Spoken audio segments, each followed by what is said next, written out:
All right, welcome Daniel Nation to our monthly podcast, the Daniel Report. It's so good to see everybody back on this month. And this month, my guest is Abraham George, the chairman of the Republican Party of Texas. Abraham and I go back quite a ways, actually, to Collin County politics. I don't even know when we first met each other, but we kind of been in the trenches together for quite a while, working with the Grassroots. And what I love about Abraham is that he's one of us. He's truly a MAGA, America First, pro-Trump, and doesn't just say it, he actually believes it and practices it as a Republican leader. And to have him in as the chairman of the state party of Texas is just absolutely a blessing and an honor. And Abraham and I also share a ministry background together. We're both pastors' kids. Our dads planted churches. His grandfather planted missions bases and churches all around the world, and his dad. And, we both have some really strong spirit-filled roots. And so we've got a lot in common. I really love Abraham as just a brother in the Lord. And I was there in May back during the state convention when we elected him as the state chair, and I got to cast my vote for Abraham there in the vote, and just super excited to have him on as our chairman. So Abraham, I haven't talked to you since May, and I want to jump right in here to the November election, which was a big election, huge deal for the Texas and the U.S., and I want to get your thoughts on how you felt the election went, especially in Texas, and how the races panned out, and just give us your feedback from the November election. And by the way, good to have you on tonight. Well, thanks for having me here, Brandon, and I really appreciate everything you do. You've been a fighter for the conservative group, some conservative values for years now, and some of the bus trips you put together, I was able to come in some of those, take ride with you guys, all of our grassroots members from Collin County, and I think it was 2 years ago, 3 years ago, things like that. So this has been a blessing to know you and call you a friend. The November election, we went into it when I got elected. My major concern was the November election. Okay, it was 5 months from now. There's a lot going on, and the polling numbers that came in the beginning did not look all that great for us. Ted Cruz was actually leading by barely a point in June, July timeframe.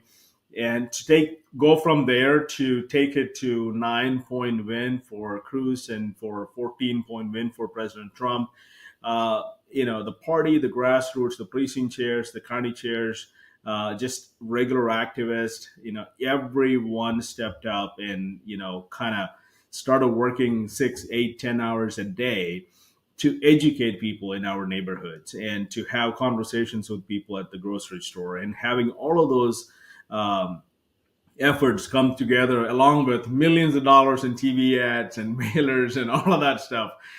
It just took everyone to win that race, all of those races. We flipped 12 out of 14 counties in South Texas, and one of the counties is Starr County, have not had a Republican in more than 100 years.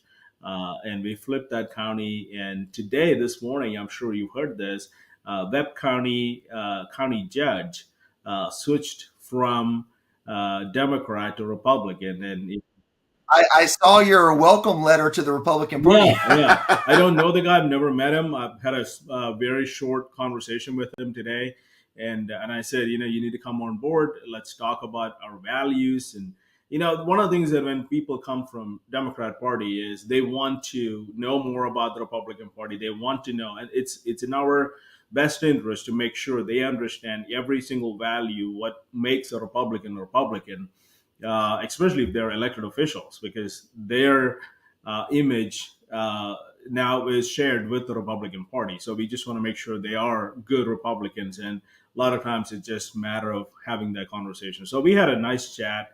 I am excited for that guy. He sounds like a real good conservative, and he just hates the Democrat Party's policies these days, and the open border to lawlessness and all of that stuff. So this has been a great year for the Republican Party, and now we're going into the session, so that's going to be interesting too. Oh yeah, man, the knives are already out. Yeah, it is.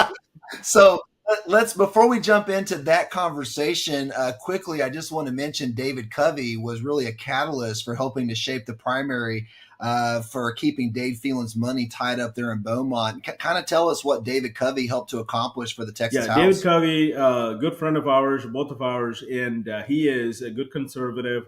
When I heard David Covey is challenging Dave Phelan, I'm like, dude, that's a huge, huge task. And he is like, well, I prayed about it. I think God's got a plan for me. I'm just going to do it. I don't care if I win or lose. I'm going for it. So the party got behind him. The party censured under Matt Rinaldi's administration. Party censured Dave Phelan for siding with the Democrats, killing our priorities, and then Dave Phelan had to spend millions of dollars, millions of dollars. So did David Covey. A lot of grassroots members. I mean, you showed up there many times, block walking for him. So people from all over the state of Texas showed up there.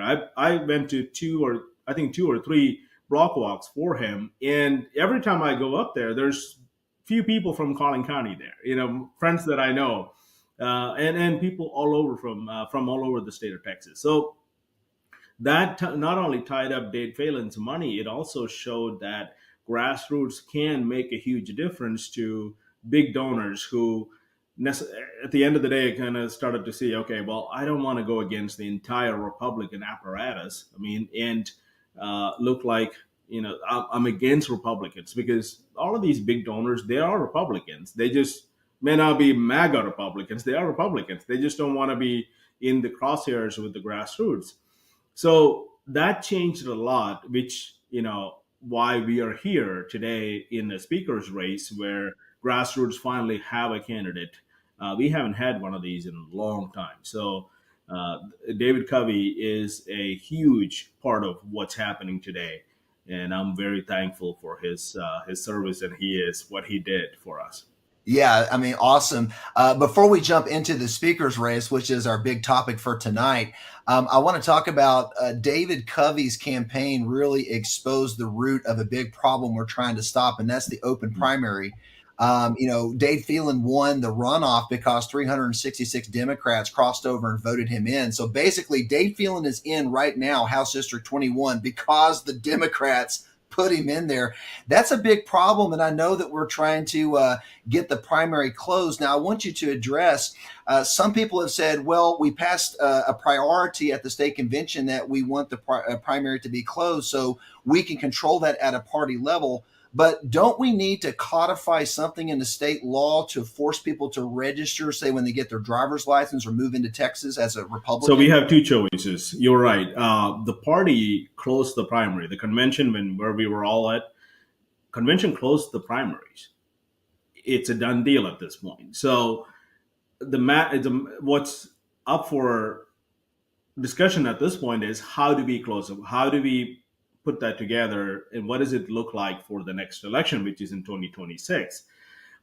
There's two options. One is we just tell everyone we're closed primaries, and we're going to have our own database of Republican. You register with us, and we will let you know if you can cast a ballot in the Republican primary or not. We become the registrar for the Republican primaries. The other option is to having the legislator go do it, and if they do it, the Secretary of State will do all the mechanics behind having a Republican versus a Democrat primary. So an average Texan, they don't need to choose one or the other party. They could be an independent. If they don't choose, they're an independent, right? And if they're an independent, you stay and you cannot cast a ballot in the Republican primary. You have to be a registered Republican to cast a ballot in the Republican primary. In the last election cycle, in the primary cycle, especially for Texas House, we looked at the numbers and the crossovers from the Democrat side to Republican. Some of them are probably real people who were saying, "Okay, I'm done with the Democrat Party. I'm moving over to the Republican Party." There are some of those, but if we take out all of those people who moved from the Democrat side to the Republican side, we would have had another seven more state legislators replaced. Seven Seven more more. replaced, yes. So In addition to the 20 that we replaced, we have yeah, so seven it more. wasn't just Dade Phelan. Dade Phelan obviously won by, he had about closer to 2,000 Democrats in his primary, or a little more than 2,000, I think. I don't have the numbers in front of me. But seven more incumbents would have lost their races if we had closed primaries. Wow, that's a That is a big huge deal. deal. So the party looked at it and said, yeah, we're closing the primaries. We don't want the Democrat to come over and choose our nominee. And a lot of times they choose either a moderate or they choose a really weak Republican. So either they can beat them in the November election, or they'll have a Republican who is as good as a Democrat. So either way, it's a win-win for Democrats having for us to keep the open primary. They love that. And if you can look at like social media and X and stuff, when I talk about closed primaries or anybody else talk about closed primaries, all of these people who are screaming, no, you don't get to do that, is Democrats. You rarely see a Republican saying, well, why are you closing the primaries? There are some concerns in South Texas, and we've got to figure out how to do that. And that has a lot to do with education, I think. It doesn't really mean if you don't cast your ballot in the primary, you cannot still support a Republican. In general, you can support whoever you want. Even if you're a registered Republican, if you go support a Democrat, we wouldn't know. I mean, there's no way to look at it. But what we really want to do is we want to have a conscious decision from every Texan who says they are Republican to say, well, I want to register as a Republican. And once they do that, well, you're welcome to, cast your ballot, choose your primary candidate. And if not, that's fine. You go support whoever you want at the general, preferably a Republican. But we want to have the control to pick the candidates. And we would love the legislator to do the right thing and actually do it properly. If not, we're just going to do it. And that's going to be a lot more complicated than when the legislator does it, because they have a lot more resources. All the registration is with the SOS. We don't have that. We can get all of that. We will probably have to work on that. We don't know exactly how this is going to. There are bills that are already filed with the state now, from both Senate and the House, and we're looking to see how that all works. And if it's not something we want, we are going to take them to court and get that clarified prior to the next primary. Cool. And that's a good segue right there, talking about how legislators vote. So let's get into the heart of our interview tonight. Let's talk about the Texas speaker race. So the Republican caucus met on Saturday underneath Dr. Tom Oliverson, the Republican caucus chair for the House. And it went through 3 rounds of voting. And we know that on the 3rd round, Dustin Burrows walked out of the meeting with 31 Republican members because they were not allowed a short recess to get their battle plan together for the 3rd round of voting. So they just decided to walk out. Fortunately, the caucus still had a quorum, and they were able to take the vote and voted in David Cook. And as it stands, Burrows went out after the caucus nominated Cook. Burrows went out with his, lieutenants and announced that he was the nominee. Like he put it out there. He goes, I'm the nominee. I went and cut a deal with the Democrats, and here's the Republicans that are going to swing vote with the Dems. I'm the guy. I've got the votes. And now we've got a major mess on our hands. Give us your input on what's going on with the speaker race. Well, yesterday, Donald Trump Jr. tweeted out saying, what in the world is happening in Texas? Why isn't the Republican caucus choosing a guy? Why is this other dude saying he's the speaker? And for someone like Donald Trump Jr. to get involved in Texas House Speaker race, that shows, okay, well, there is some problem. When you're getting national attention in the middle of a transition period where they're busy 24/7 doing things to make sure we have a good transition, and they're taking time to tweet about Texas Republican House caucus. I mean, I'm like, okay, yeah, there really is getting some national attention. So, well, David Cook got nominated. I mean, they had their first meeting, I believe, in November.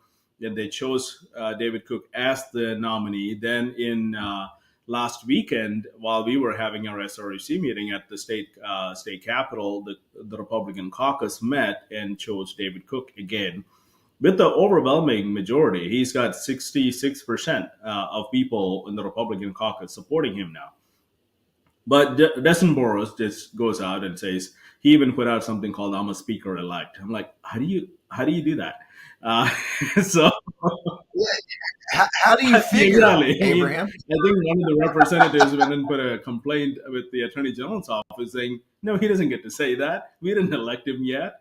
And there's really no speaker elect because you get elected on the first day and you were it. That's it. That's you're transitioning over on that first day.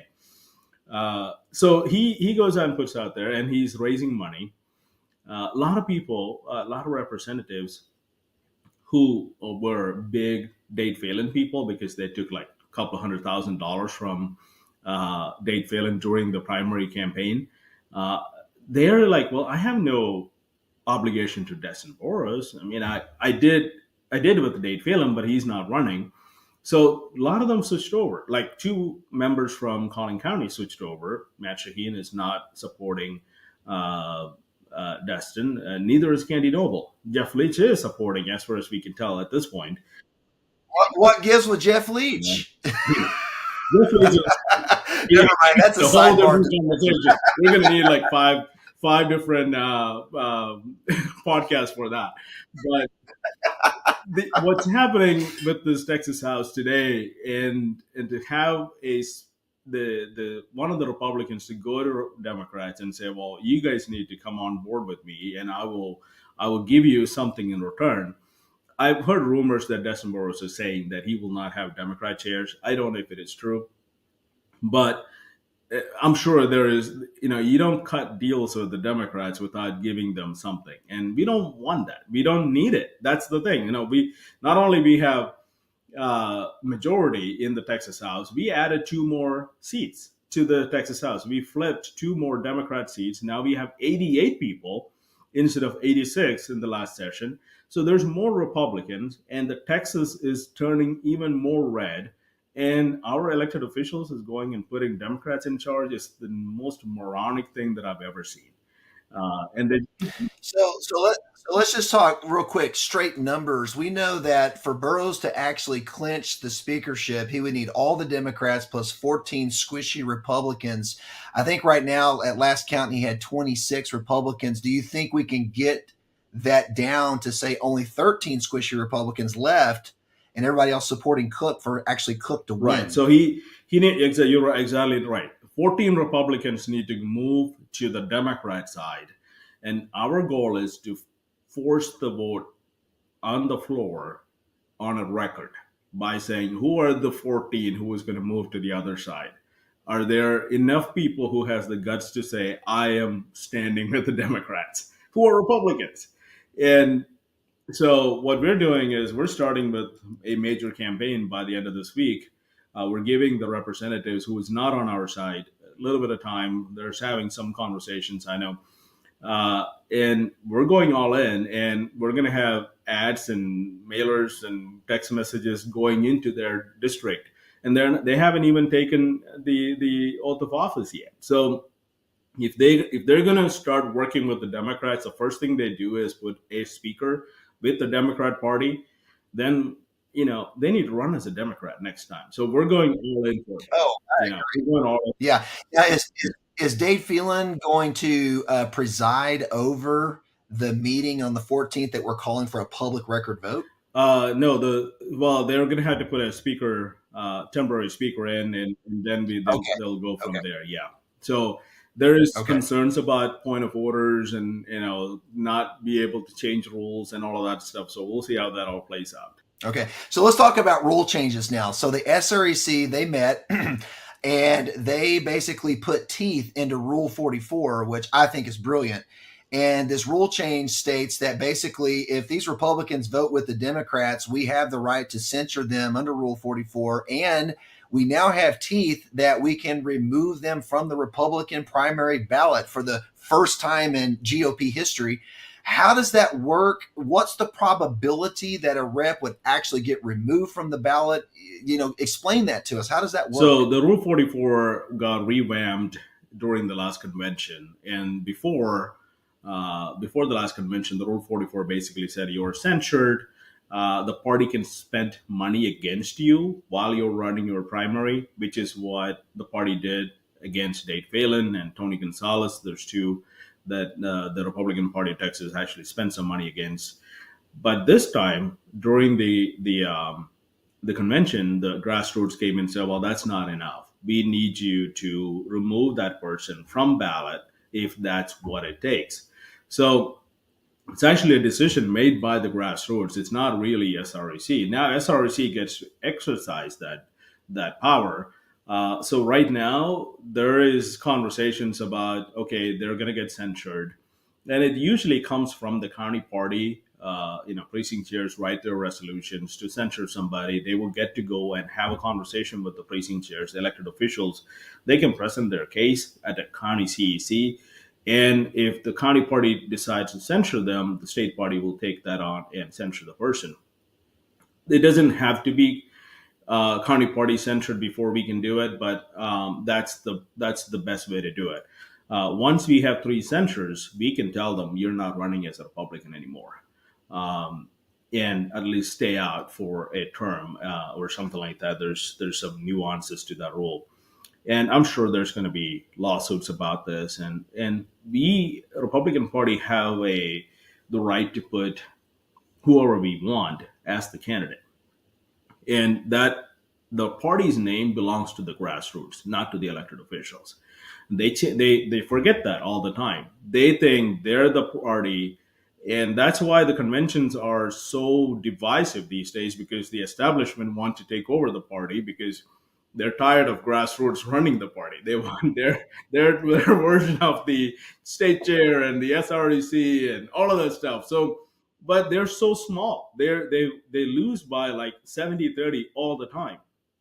And the Republican Party grassroots in Texas is just huge. I mean, even though there's only like 10,000 people showing up, just taking precinct chairs and the activists is more than 10,000 people. So this huge fight in the Republican Party convention is because of the who gets to control the party. And now we have this rule, and that rule is extremely important going forward, because this is a stick we can use. It used to be it's just a carrot, like, we will support you, we will block walk for you, we will phone bank for you. Now we will do that for you. We will absolutely will do that for you. But we also have the right to tell you, no, you're not going to use our name to run. Go run as an independent or as a Democrat. You're siding with the Democrats. You might as well be a Democrat and go do what you have to do. So that's the end of the day. That's where we're going to, and the likelihood of happening, I'm starting to see it's going to happen. It's unfortunate, but I don't want to get there. But we'll see how this whole thing plays out. So let's say, let's just use, we're both from Collin County. We know Jeff Leach is a huge Dade Phelan guy. He's probably going to support Burroughs. So let's just use him as the example. Not saying this is going to happen to Jeff Leach, but let's use him as an example. Jeff decides, I'm going to go on a public record vote January 14th, and I'm voting with the Democrats. The Collin County CEC decides to censure him for doing that. It goes to the SRECs. The SRECs censure him. And I assume that's censure number one. So if he gets three censures against him, then the party, not the county, but the state party, can then pull him off the 2026 primary ballot. Am I hearing that correct? No, well, you're almost there. But the only difference is Jeff will file with the county party, not with the state party. And the state party basically take all the county party filings and, transfer to SOS. So that part of it is something that a judge will have to rule on, because that's going to be part of the closing the primary argument, saying, okay, we want to have the right to put our nominees in the ballot. So if it, all of those things you just mentioned, have three censures on a representative, then the the county party decides, no, we're not going to give you ballot access, then at that point, the state party will say, yeah, we will come and defend that. We will come and defend that in court. We will come and that's what the rule says, the state party have to do that. And the same thing for some of the representatives have multi-county filing. Like, if you go to Rockwall area, there's multi-county filing. That will get filed with me, with the state chair. And I have the same right. The SREC will make that decision, saying no, that person needs to be off the ballot, and I have to do what they ask me to do. And the same thing with the county party. If the county CEC decides that no, you're not going to run as a Republican this time for all of these reasons, then they're off the ballot. Okay. Hey, thanks for explaining that. And I tell you, kudos to you as our chairman and the SRECs for getting that passed at your last SREC meeting. I think that's some great teeth that we've needed in Rule 44 for a long time. So let's talk about RPT priorities. At the convention, we passed 8 priorities for the 89th session, including border enforcement, securing our elections, stop sexualizing Texas kids, no Democrat chairs, banning taxpayer-funded lobbying, securing the electric grid, Texas is not for sale, and then, of course, end federal overreach. And, of course, we've got our first trip coming up to the Capitol on January the 14th to talk to our lawmakers about these priorities.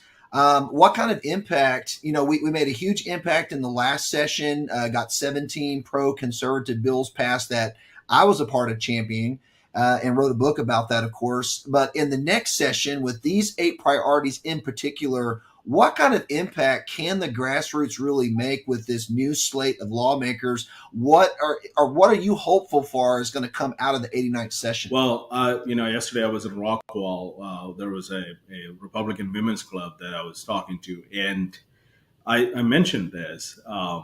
If grassroots ever doubt themselves to see if they have any power, you should ask Justin Holland. He's the guy who went out there and said, well, the party is irrelevant. That's just an irrelevant group of people. I don't care. Well, this is his last term. Katrina Pearson is the new representative. You can ask Dade Phelan. I mean, he was the most powerful speaker in a very long time, and guy with a lot of money, independently very wealthy, and he has all the contacts. He went after the state attorney general. I mean, he's got, this guy is very powerful and decided not to run because he knows he's not going to win. And honestly, at this point, I really don't know why Dustin Burrows is running, because if Dade Phelan gave up, isn't that a sign saying, okay, we're losing. Let's not fight this, right? You would think. That's what they're hearing, but that's not what he heard. So the grassroots have a lot of power showing up to the Capitol, not only at the, I would always tell people, don't always confine yourself to the election cycle. Show up at the Capitol during the legislative session. They need to see your face for 2 reasons. One, to have that conversation. Hey, you're doing this and you're doing this wrong. That is an important conversation. And also is another part of it is all the people who are doing the right thing, they need some support. They need to be able to tell the others who are not doing the right thing, to tell them, hey, my entire constituency is outside of the Capitol because they showed up. I cannot side with you. In fact, you should move over to our side because this is what Texas wants. Having that conversation, just being at the Capitol by itself is very important, but going into committee hearings and testifying for different hearings like taxpayer funded lobbying is a huge issue. I mean, everyone they take our taxes and lobby against us. It's the craziest thing. So we have some crazy stuff going on in Texas, even with all of the branches are on our side. So we realized Republican legislators are not going to do everything right just because they're Republicans. It's time for us to hold them accountable, drive them in the right way, and that's why they need to show up. They've really got to show up. And I'm really thankful to you for coordinating a lot of those over the past many years now. So really do appreciate that. Yeah, absolutely. And we're going to talk about our bus trip here in just a second. But before we get off of that, one of the RPT priorities that's near and dear to my heart is Texas is not for sale. Texas is the number 1 state in the union with the most Chinese Communist Party land holdings. They're buying up our ag land. They're also buying land close to military installations. They're even buying land that's close to, wind and solar power areas as well, trying to, get more and more into our grid and our source of energy. What are you hoping that we can accomplish with legislation this session to really stop this land sale stuff that's been going on? Well, the last session we had similar bills. I think one of the bills was actually authored by Matt Shaheen, and it was a great bill. But there was a lot of confusion about people. It's a anti-Chinese people bill. No, it's not. It's an anti-Chinese government bill. There's huge difference between the Chinese government to the Chinese population who is in United States who are American citizens. Um, and it's three different countries: Iran, China, and North Korea are the three different countries that they talked about. So having a foreign country buy land in state of Texas is just a security risk. I ask people how many Americans own farmland in China. Not a single one of them. Even Chinese people are not owning land in China anymore. They don't get to buy it anymore. Iran is the same thing. North Korea, we don't know what's happening there. So there is not a single entity who owns land in China that is American. There are companies who build stuff there, but it's based on their regulation. So we're putting a law together. I think it should be a constitutional amendment, honestly, so that way it doesn't get watered down over time. That no foreign entity, government entity, can purchase land in state of Texas, just 100%. And people say, well, they how about someone wants to buy a house? Well, if you're a foreign entity, you shouldn't be buying houses here anyway. If you're a foreign entity representing your government, then go through the State Department and get a proper authorization to do that. That's a whole different conversation. So if they're not willing to do that, they just want to buy land here, buy houses, buy property. I think it should be banned 100% of the time. So we are pushing for that, and the Senate side is all in at this point. We had a lot of confusion last in the last session, so I'm really hoping this will happen. And there's more extension to it. Is it's the toll roads that are in state of Texas that are owned by other governments. So there's more than just land purchase around the military operations. It's there's a lot more complicated. It's a lot more complicated subject because not only they're owning land directly, they're owning our roads. They're owning roads that we drive on every day. So there's a lot of problems going on with that kind of issue. So it is time for us to go ahead and fix that. Yeah, and one other issue I want to bring up with you and get your opinion on. We got a poison pill bill passed by the Senate in the last session that fortunately the House didn't take it up, but the Senate passed a bill that basically wants to force the grassroots to become registered lobbyists to go to our own state capital and talk to our lawmakers, probably because of the work that we were doing, putting all the pressure on them. But do you think they're going to actually pass something like that in the I 89th don't session? think so. I mean, if they do, the party will take that to court because our Constitution, United States Constitution itself, gives us the right to appeal and protest against our own government and to lobby our government. As long as you're a regular person, you're not lobbying on behalf of somebody else. And then that's the craziest thing. But we have people. I think we have legislators who doesn't read our bills in detail as much as the grassroots read them. They listen to their legislative advisors and say, "Well, that's a great bill. Let's go for it." The problem is, there's so much data inside a bill that are pushed by lobby groups and their staff who gets details from lobby groups. So grassroots have to be a lot more vigilant during session, reading all these bills in detail and saying, okay, that bill is good, this is bad, or this bill is really good. It's a good bill, but we need to amend these two lines so that way it's there's no confusion about it. It is against the Constitution of the United States for a state to say that we need to be registered as lobbyists to talk to our legislators. That's the craziest thing.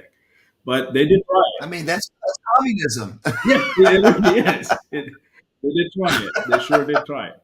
Yeah.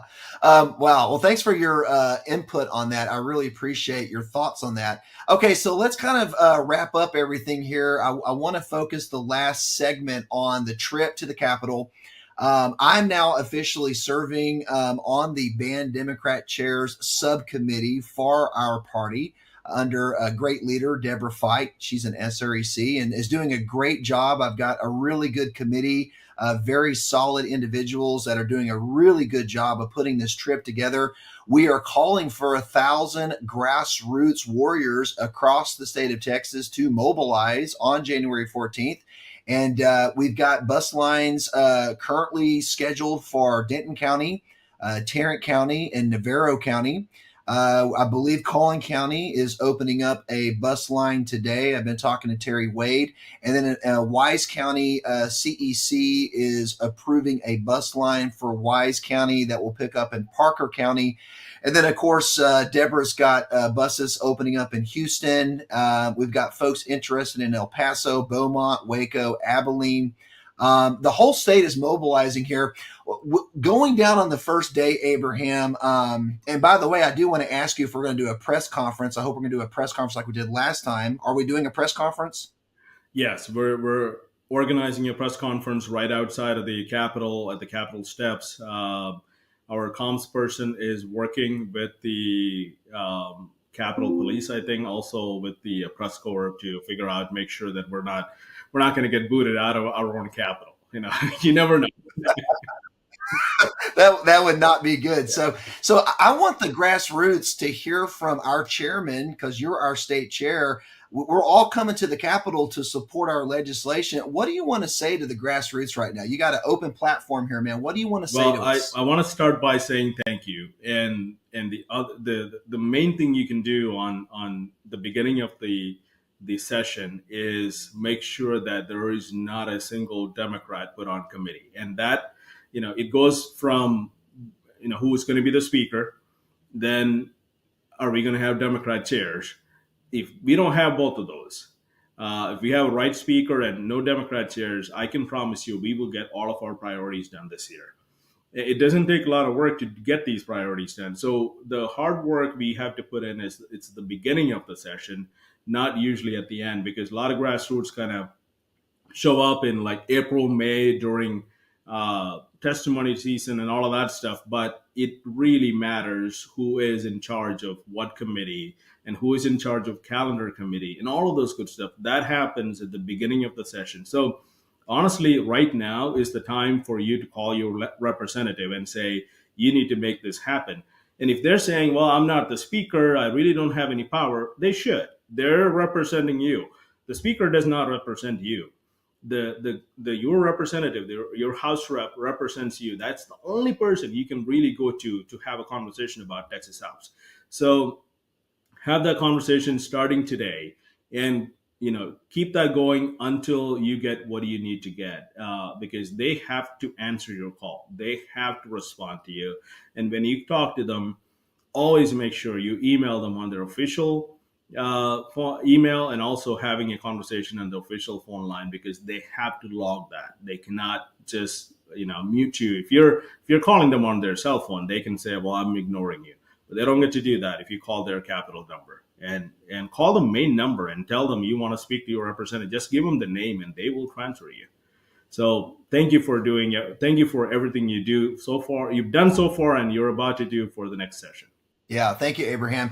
So for those of you that are watching, the website that our committee has put up is bannedemocratchairsinfo.com, and I'm going to put that up on the screen. That's bannedemocratchairsinfo.com. And we're showing the current bus lines that are originating from the various counties. This website is being updated on a daily basis. We're also showing the list of lawmakers who have pledged their support to David Cook. And we have a list of holdouts that are either not pledging yet or they have already pledged for Dustin Burrows. And as Abraham said, we need you to pick up the phone and start calling the lawmakers that are holdouts. And we need to try to get David Cook up to that magical number. Is it 76, Abraham? Is that 76. What we need? Yep. 76, which is 50% plus one. Our House is 150 members. So we need 76 votes to get David Cook in. And just a real quick snapshot of the day on January 14th, 9 a.m. is when we're trying to get everybody to the Capitol for office visits in the morning. We're going to be organizing office visits, and we want you to talk to your lawmaker from your district as well as other lawmakers about the 8 RPT priorities. And of course, a heavy emphasis on banning Democrat chairs on the first day. And then we're going to wear the red Ban Democrat Chairs t-shirts that Galen Devine is publishing for us, creating for us. We'll have those red shirts on. And when the House gavels in around lunchtime or whenever, we're going to pack out the gallery. And then after they gavel out, Abraham's going to hold a press conference on the Capitol steps. And then in the afternoon, I'm hoping to call for a prayer meeting. I haven't really organized this yet, but I'd like for us all to come together and pray before we leave the Capitol and just pray for the 89th session and ask for God's will to be done. Abraham, anything you want to add to that as far as agenda that you want us to accomplish on the 14th? Well, the main thing is ban Democrat chairs, and being there, showing that strength. The grassroots are watching our legislators. It's extremely important. Yes, we will have a press conference. I love the idea of having a prayer session. I will definitely connect you with our chaplain and Deborah. I mean, Deborah and Galen. So we have some real prayer warriors in SREC, and I'm really excited for all of that. Yeah, awesome. Very cool. So just in conclusion here, Abraham, I did ask if anybody in Daniel Nation had any specific questions for you. And there was one question that did pop up, and I'd like to get your opinion on it.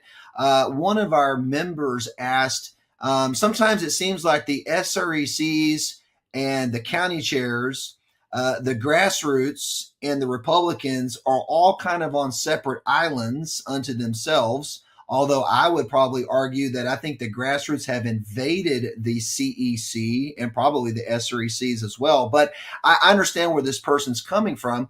But as chairman of the state party, what is your vision in the 89th session for creating a partnership between the SRECs and the lawmakers so that we really can try to bring all Republicans together?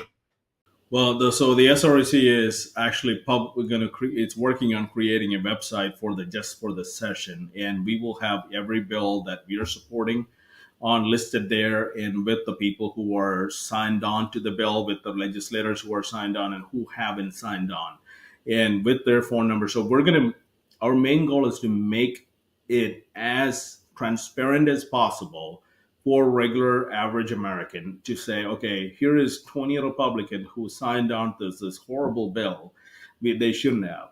So, and here's all of their phone numbers and their email addresses. And this is the 25 people who signed on to the really nice bill that we really want, that we're going to ban taxpayer funded lobbying.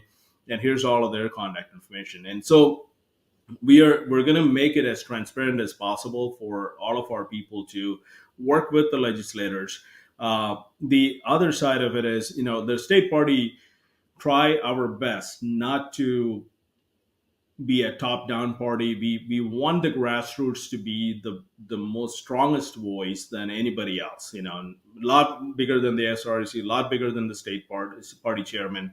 The grassroots need to be the strongest voice, because at the end of the day, the party belongs to the grassroots. We are there as a custodians for a 2-year term.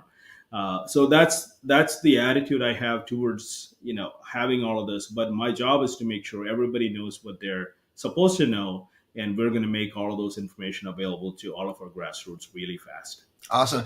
And Abraham, I'm putting up the priorities website for the GOP. It's texasgop.org /priorities, and you can kind of keep up with that. By the way, who's doing the legislative update that Jill Glover used to do? Who's taking that over? So we have two people who is going to be working on that. One is Jerry Fisher. You know her. She's an SREC member, and also Leslie Thomas is the other person. Rachel Horton is going to support them. She's going to be working for a legislator, so she's not going to have all the time that we expected her to have. So She's going to be the vice chair of the committee, and these two members, Jerry Fisher and Leslie Thomas, are going to run that. They're going to be traveling all over state of Texas. They're going to educate people coming to Grassroots, and I expect that I will be at the Capitol at least 3 times a week. So I'll be there as well, along with our staff. Our office is literally about block and a half from the Capitol. So we're going to spend a lot of time at the Capitol this time. And if people want to sign up for the legislative weekly report, they do that through your website? They just go and sign up on the website, and on the very front page of our website, there's a part where you can say get involved, and you can choose what you want to get involved with. And we're also revamping our website as usual every 3 months or so. It's just getting rebuilt. So the newer version will be directly targeted for the legislative priorities and the session. Then we will flip back to the election version later on. Okay, perfect. And also, I do want to mention that we have a Signal group, 2 different chats that are set up for the trip. One is a logistics chat, which is an admin only communication, because some people get lost in the 100 comments per day from everybody in the group. And when you get, 300-400 people in Signal, I understand where you're coming from. So we have a chat that's only I post information out there from my committee. If you just want to get the one-way updates, you can get that information. And the second one is all things Texas politics. If you just want to chat away everything that's happening in Texas or with Donald Trump or whatever the transition, we got a chat for people like you as well. If you want to get into our Signal chat, you need to go to my website, which is danielnation.com. And there's a pop-up window that comes on the website. You just opt in with your name and email. And I'm sending out information about the trip on a weekly basis, and I will send you the Signal chat for you to get into that chat.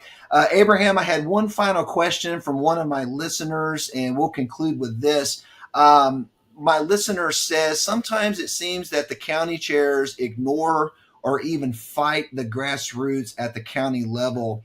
As state chair, what can you do to encourage the county chairs to listen to the grassroots? Well, I'm sending emails out to them and having conversations with them. County chair's job is tough. I mean, I did that for a couple of years. It's not easy. It's not the easiest job, and it's very thankless job. So there may be a simple version of just having a conversation with the county chair and saying, hey, why are you not paying attention to this? And they probably have a good answer. If not, the best thing you can do is contact your SREC and say, hey, my county chair is not doing what they're supposed to do. How do we get this? And, I will get involved and we'll have the conversation, which I'm having to have with county chairs almost daily these days, but especially with the speaker race. Yeah, I'm sure. And of course, they can always try to get on a committee where they have more influence. That's another way. They can become an HD chair, which has more influence over the SREs, over the precinct chairs. And then, I guess ultimate plan would be to run for county chair yourself, right? That's right. It's a 2-year term. So, and a lot of county chairs don't even finish their 2-year term. So it's always open. It's such a brutal job that you just don't even want to complete it sometimes, right, Abraham? I know. And by the way, you did a great job as Collin County chair. We really appreciated your time in Collin County, and we're so thrilled that you're our state chair. It's an honor to work with you, and I can't wait to work with you in the legislature again, Abraham. I'm really believing God's going to do great things this year, and Daniel Nation has a weekly prayer call. We actually started last December for David Covey. We began praying for him every Tuesday from 12 to 1. And then when his campaign ended in May, we started praying for Donald Trump for his election. And now that that's over, we're now praying specifically for the speaker's race and the 89th session. And so I believe that, prayer changes everything. I know you're a man of God. You're a man of prayer too. If you want to just speak into the spiritual aspect of what we do, I'm sure our listeners would love to hear that, but prayer is really the key, right? It really is. And then a lot of people look at it as Democrats versus Republicans, and it's really not. There's a lot of good Democrats out there who are good praying people. And the fight that we are in it's actually a spiritual battle. And we see that every day at Capitol. When during a session, you can literally see it. I mean, there's a literal manifestation of evil during Capitol days. It's just crazy. You see the demons come out, don't they? So, a lot of prayer is required, and a lot of prayer is appreciated. During SREC over the weekend, I think we stopped to pray for the speaker's race multiple times, and it makes a huge difference. I mean, if anything, if there's some issue that can be moved by anyone, grassroots elected officials, you can always pray and it will happen. So I appreciate you guys for doing that, and I appreciate the prayer line you were running, and it's been very helpful. Yeah, and actually, I heard that Dr. Alverson and some of the people got on their knees and prayed before the caucus meeting quite extensively before they went into session on Saturday to select the nominee. And so we've got a lot of good praying, faith-filled believers, going in to the session. Some good freshmen, new members also that I know are spirit-filled. And they follow the voice of the Holy Spirit, and that's what we need. But we also need the praying church to show up with the grassroots. It's not just the lobbying that we do, but it's also the praying that we do. And last year we prayed every Tuesday night with Representative Steve Toth in the Capitol, and I wrote in my book about just how much that changed everything, praying every week. And Steve Toth, by the way, is going to do those Tuesday night prayer meetings again this session. Every Tuesday night, they're in the extension building. They're going to pray for the session. So we need to all be a part of that. Abraham, it was a pleasure to have you on the Daniel Report. Thanks for coming on. It's great to see you. You look good. I think this job suits you well. And I can't wait to see you in a couple weeks. God bless you, man. Thank you. Appreciate you. God bless you.